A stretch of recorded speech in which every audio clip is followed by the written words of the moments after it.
Sarah said, he really wanted to have a baby right away. I wouldn't leave him for work like you do, so I told him I wanted to have a baby with him. I just stood there, listening to my friend's words, not knowing how to react. We had our issues, but I still loved my husband, and I thought we had a good relationship, but it seemed I was the only one who thought that way. My name is Lily. I'm 30 years old, and I work as a system engineer. A year ago, I married Jack. We were college friends, but after graduation, we lost touch for a while. We ran into each other again 3 years ago and kept in touch since. Jack can be a little controlling sometimes, but he's cheerful and kind. I was tired from work, and I liked how his positive energy made me feel better. About a year into our relationship, Jack asked if I wanted to move in with him. I felt lonely because we didn't get to spend enough time together, so I said yes. But then his mom stepped in. No, it's not right. You shouldn't live together before marriage. If you want to live together, get married first, she said. I was confused by what Jack's mom said. In some ways, I thought she had a point, but I didn't like how she was trying to control her 27-year-old son. My parents always let me make my own decisions, so her interference was strange to me. What bothered me even more was how Jack just went along with her opinion. Well, how about we get married then? After talking it over, I learned that many people think like his mom. In the end, I decided to marry Jack because I loved him and wanted to be with him. But that didn't solve everything. His mom continued to get involved in our new home. It should be near Jack's work. It should be close to my house. She even wanted us to buy a house. I couldn't take it anymore, so I decided to talk to her directly. Jack and I will handle the house decision ourselves. I'm saying this because I care about your future, I know I appreciate that, but we want to make our own choices. She laughed at my words, almost as if she thought she was better than me. I'm sorry, but I think the reason your parents didn't interfere is that they don't care about you enough, do they? What do you mean? I mean, your parents are doctors, right? But you're not. It was true that my parents were doctors, but I never wanted to follow in their footsteps. They never pushed me to become one either. I didn't expect Jack's mom to bring it up like that. When I stayed silent, Jack spoke up, "Mom, that's enough." His mom, upset that Jack defended me, grew angry, and that was the end of the conversation. I've always felt that Jack's mom and I didn't get along well. After that, her opinions and mine clashed more often. Jack tried to please everyone, but there were no real solutions. Finally, my husband, Ben, found a new condo for us. It was close to both our jobs and also near his parents' house. I started feeling sorry for Ben, caught between me and his mom. I was also getting tired of all the tension and didn't want to drag the issue out any longer. We decided to buy the condo that Ben had worked so hard to find for us. Ben's mom was unhappy about it not being a house, but she backed off after Ben's dad warned her. We spent most of our savings on the condo's down payment, but we were happy with the convenience of the new place. But the issues with my mother-in-law were far from over. She had always been involved in our lives, and I soon realized she had been holding back before we got married. Once we were married, she started sending me daily messages like, "Are the kids here yet? When are you going to quit your job?" The stress of it all made me talk to Ben about it. "I don't think Mom means to upset you," Ben told me. That's when I realized Ben wasn't much help when it came to dealing with his mom. I told his mom that we would decide about kids on our own and that I wasn't planning to quit my job. She cried to Ben, saying, "I'm just trying to help her, but she doesn't listen to me at all." Lily must have always hated me. She's paranoid. Ben didn't fully believe his mom, but he said, "Mom's sensitive, so please be gentle with her." I realized he didn't truly understand his own mom. How could she be sensitive when she was so pushy? I got fed up and decided to stop dealing with her. Whenever she tried to talk to me, I would say, "Please ask Ben." But I knew I couldn't live like this forever. Then my boss told me about a job opportunity overseas. I really wanted to go, so I begged Ben to let me. At first he was hesitant, but I kept trying to convince him. "Honey, I'll work on improving my relationship with your mom when I get back." Eventually, I convinced him, even though it was only for a year.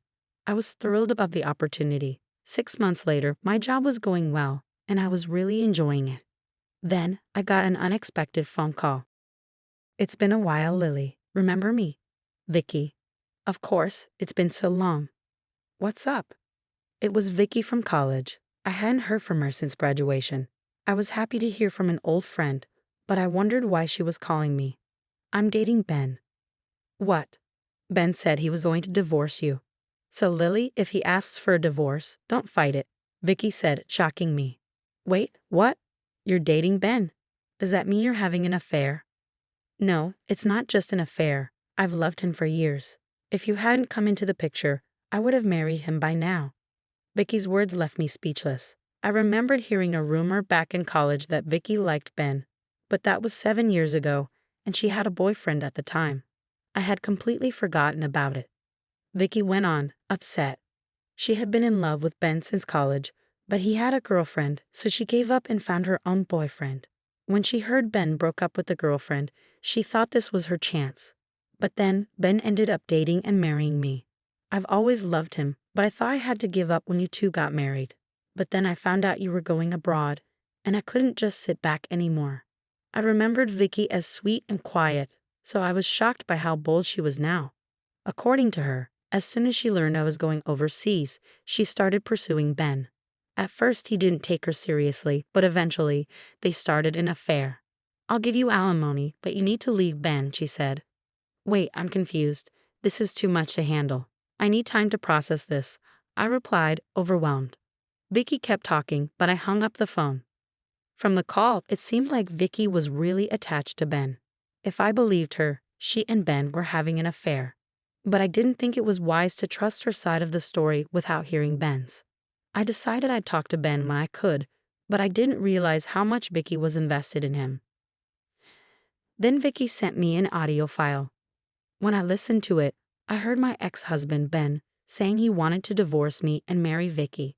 She also sent me photos of them together, looking very close.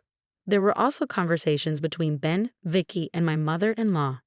My mother-in-law had always been against me going abroad, and it turned out she wanted me to divorce Ben so Vicky could marry him. The conversation was full of nasty comments about me, and I knew then that I had no choice but to divorce Ben. I needed to come home to take care of the formalities, but I was busy with work and couldn't take time off. Just when I was struggling, I received a call from Ben. I nervously picked up the phone. Hey, it's me, Lily. I filed for divorce, he said. What? And I'm taking the house. You can stay there and work. Even if you come back, you won't have a place to stay. I was shocked by what he said. What do you mean you filed for divorce? Isn't that ridiculous? At first, I was shocked, but then I felt a sense of relief. With Ben taking this step, I wouldn't get any more pictures or audio from Vicky. The constant evidence of their affair had been weighing on me, and now I thought I wouldn't have to deal with it anymore. It made me feel lighter. Okay, I understand. Ben didn't expect me to be so calm and happy about it. Are you sure about this? We're getting a divorce. Yes, I'm sure. There was a rustling sound on the other end of the line, and I realized it was my mother-in-law. She wanted to speak with me too. Hey Lily, hi, it's been a while. As you probably heard from Ben, we're in the process of getting divorced, and there's no home for you to come back to. My mother-in-law was repeating what Ben had said. I didn't want to say anything to her, so I stayed quiet. She took advantage of my silence to keep talking. I was against your marriage from the start. Leaving your husband to go abroad for work is crazy.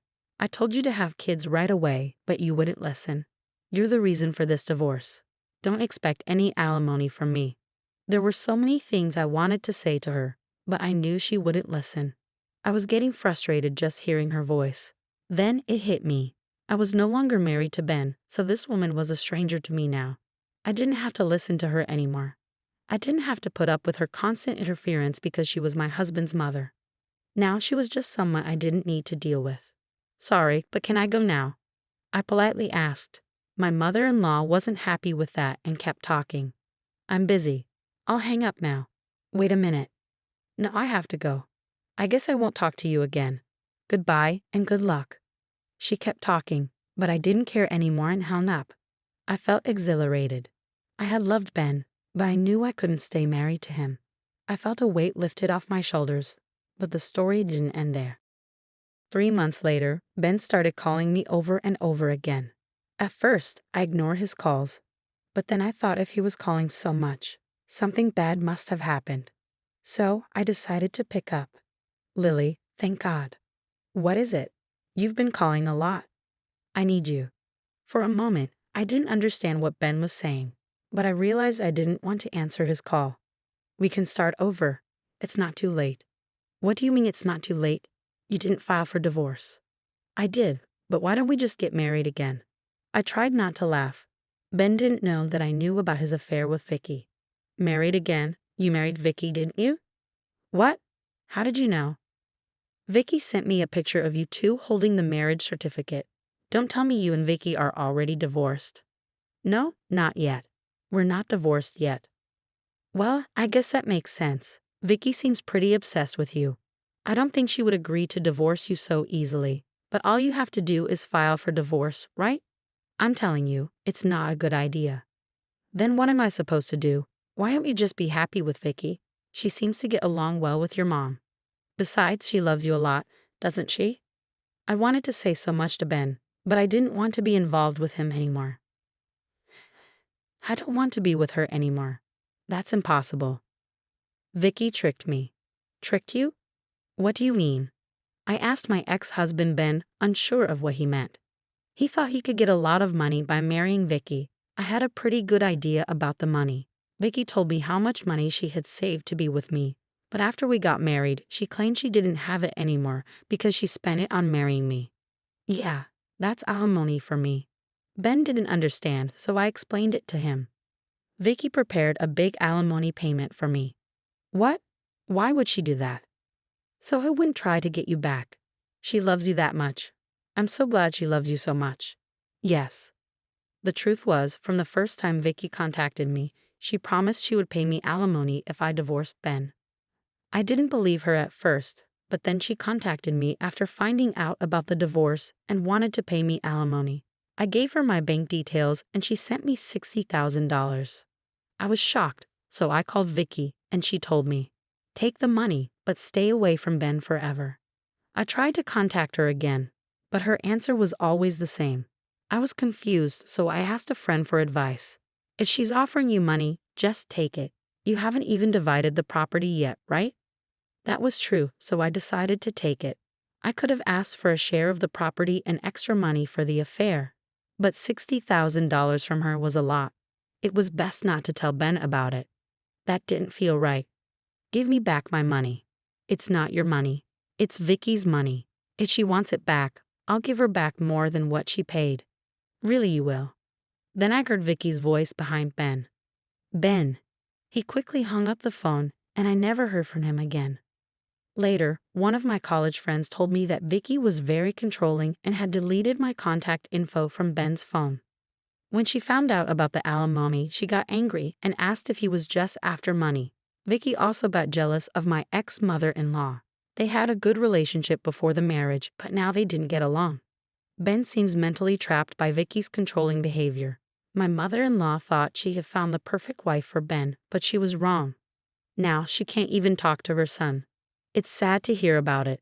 If I hadn't gone abroad, it might have been worse. Every day, I'm thankful that I left. Recently, I was offered to extend my overseas assignment from 1 year to 3 years. Of course, I said yes. I'm living a fulfilling life, focusing on my work. Thanks for watching till the end. Please subscribe if you liked the video. See you next time.